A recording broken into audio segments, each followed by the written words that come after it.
And we are back. We're back. And we had a couple callers on the line. I wanted to get to them. Mary. Mary? Hello? I got my call. I'm sorry. Go ahead. Hello? Yes, I'm sorry. Mm-hmm. Okay, so my comment is this. When COVID came out, the Asian group started making these ads that we are quiet people. And then I was watching the funeral on yesterday regarding Patrick, and one of the, I think it was from the Congo, people said, we are quiet people. And so that's when people come to America, they forget they're coming to a racist country. They see America as a land of opportunity. And they say to themselves, and they don't pick a side, we are quiet people. And as that old Southern song says, until the water start coming their way. And then they understand that you don't have to find trouble. When you're dealing with people who have hate in their heart, trouble will sometimes find you.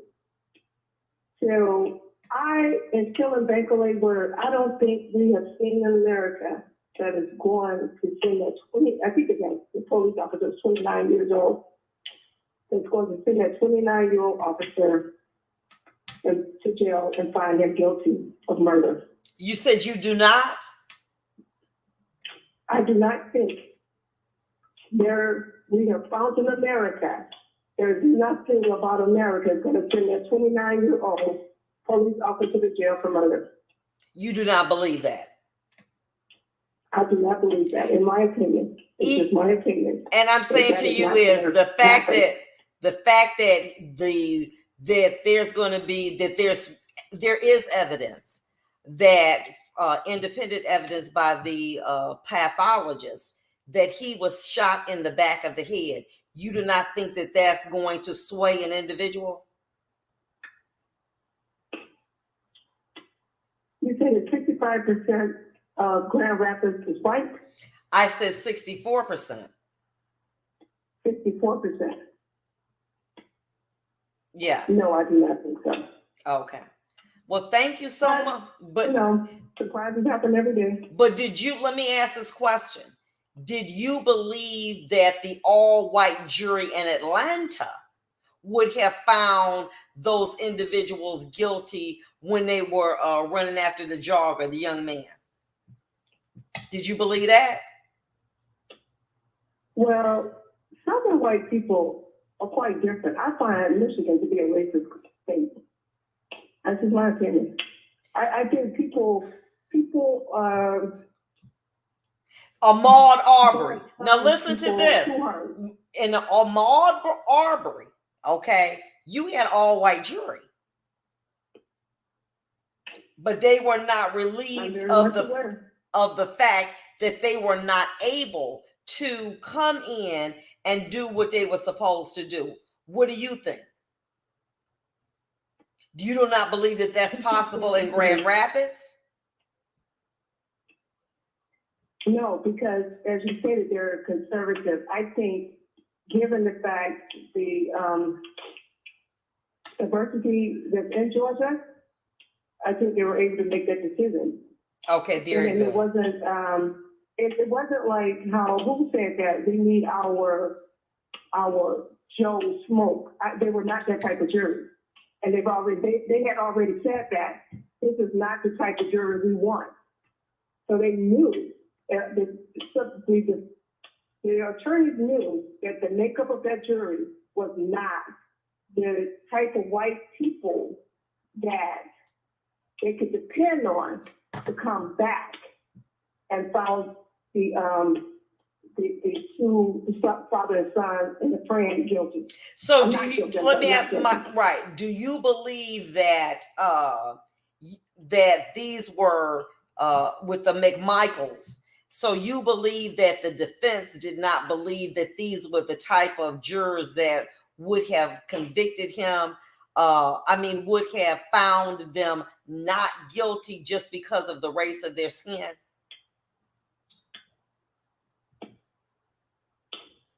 Basically, that's what you're Okay, saying. Okay. All right. But thank you for your comment. We've got Fidel. Fidel? Fidel? Good afternoon, Vonda. How are you, sir? I'm doing great. I mean, Vonda, do you hear the brothers, Joe and Carter? You hear that anger in their voice? We tired, Vonda. Vonda, it don't matter if you comply. It don't matter if you run. Don't matter if you don't run. Don't matter if you say yes sir, no sir. We still come up dead, and that's just the bottom line. Fidel, let me ask a question to you. Let me ask this question to you.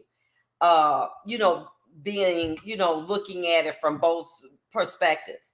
Okay, Mr. Loyola was a big man. Okay, he was a big man.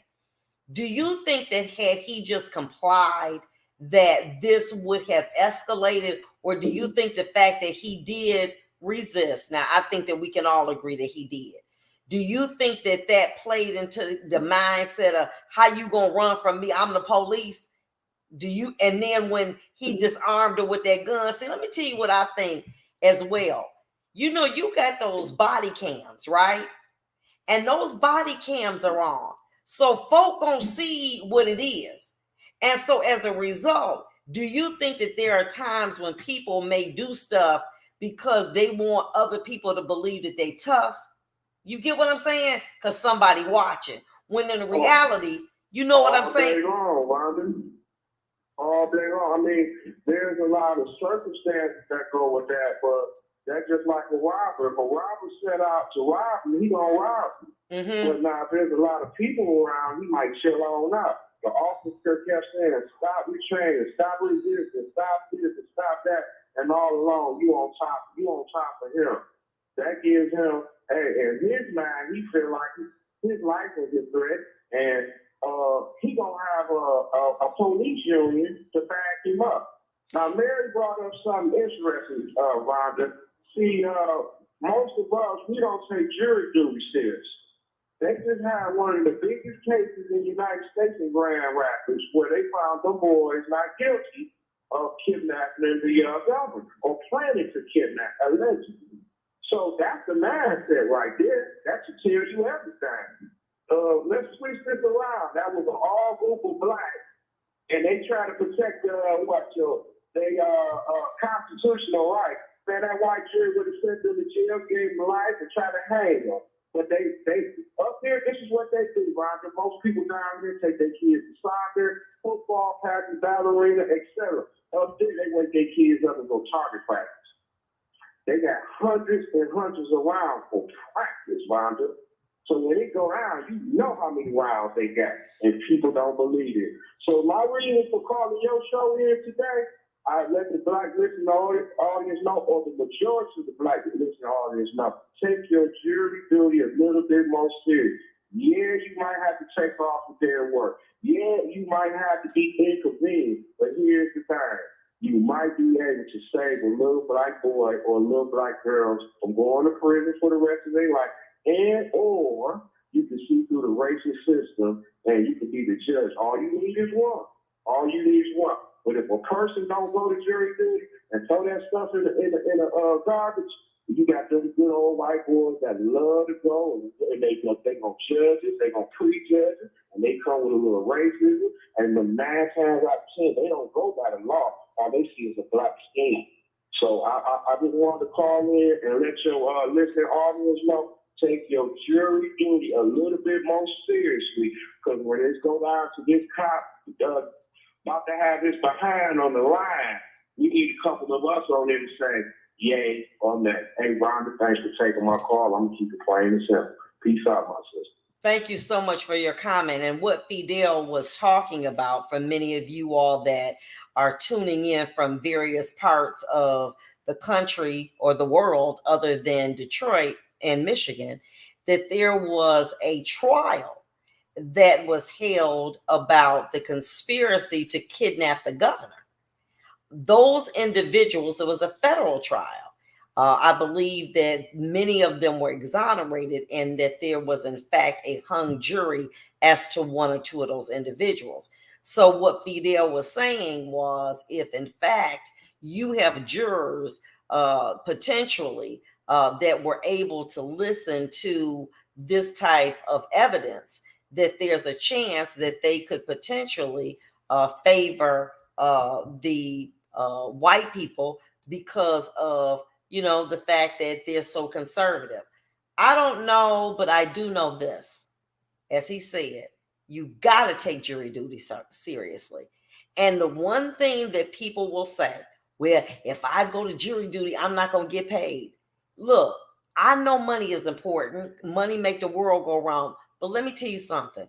Principle is priceless. You can't buy principle. And all of that, well, I don't want to serve, I don't want to be in judgment of nobody, but you sitting up talking about people, calling in shows, talking about something, how you think that it's a setup against a black person, but then when the time comes for you to serve on jury duty, you don't want to serve, okay? You don't want to say, well, that's too much for me. Don't nobody want to hear that. And that's unfortunately what at least I can say in my courtroom. I can't judge nobody. What? We'll be back. And we got some more callers.